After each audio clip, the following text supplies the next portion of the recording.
it's recording. Okay, great. So I'm just gonna, everyone needs a ring light, obviously. So the things that I was thinking about for these episodes, or this suite of episodes for Rose Beef, was mostly about the episode, The Truth Will Out, where Rose's daughter comes. Her daughters get way more homely and interesting later on. This is this part of the season or the part of the series where they're like exchanging actresses and actors back and forth with Murder, She Wrote kind of willy-nilly. But later on, and if you watch Murder, She Wrote as often as I do, you will know each actor and actress as they bounce back and forth. So that episode really struck me about how Rose feels so compelled to perform this idea of success this is the beginning of late stage capitalism in this episode, or at the time where this episode was made. So we can kind of like see that Rose is feeling really torn about being honest with her kids about the kind of person that her husband and the father of her kids was, Charlie. And she feels really torn up about not being able to be honest about the economic precarity that he left her in, or that they found themselves in, and that she was in at the end.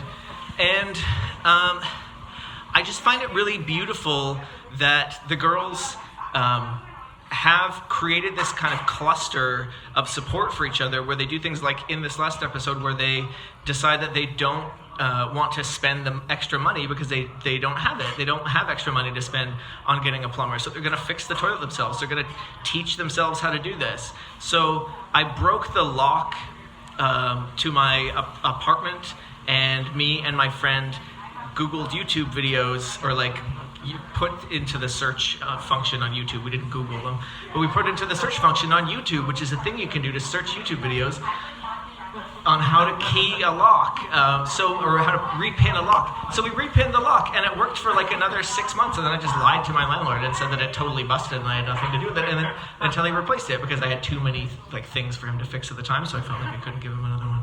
But it was this kind of I'm not going to say that it was ingenuity on my part, but I learned this from the Golden Girls about how you just get together with friends and you Skillshare and you pick your brains and figure out okay, so we're kind of living on the cheaps these days, so let's figure out how we can make this work in a way that's functional and happy. And the thing that also kind of came out for me with the Truth Will Out episode about Charlie and not leaving Rose and little Charlie, respectively, figuratively, literally, figuratively, formerly, laterally,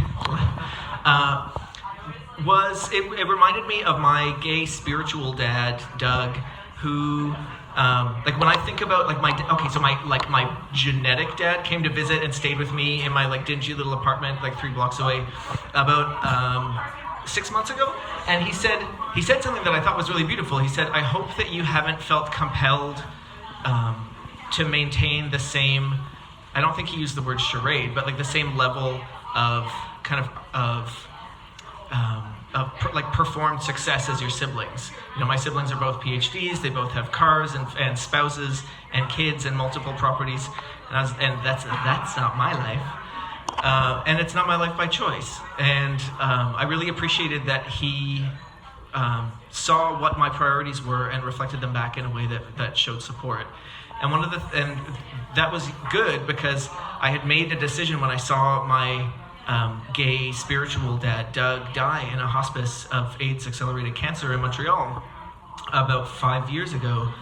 I had this moment walking home from the hospice and thinking he was living on disability and died surrounded, he was fucking poor, nothing, he had a shitty apartment, they were raising the rent. Thank God he died, because he couldn't afford the rent increase.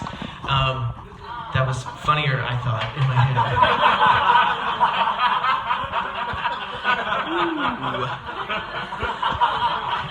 Anyway, miss you, baby. But he died broke, and suckling on the teat of the state, living on disability, and but he died surrounded by his friends and family and people that cared about him and loved him, and it was such a beautiful reminder for me that and we see it reflected in these episodes over and over again, of the ways that the girls kind of rally around each other. They talk about what they're going to do when they become too old to care for themselves.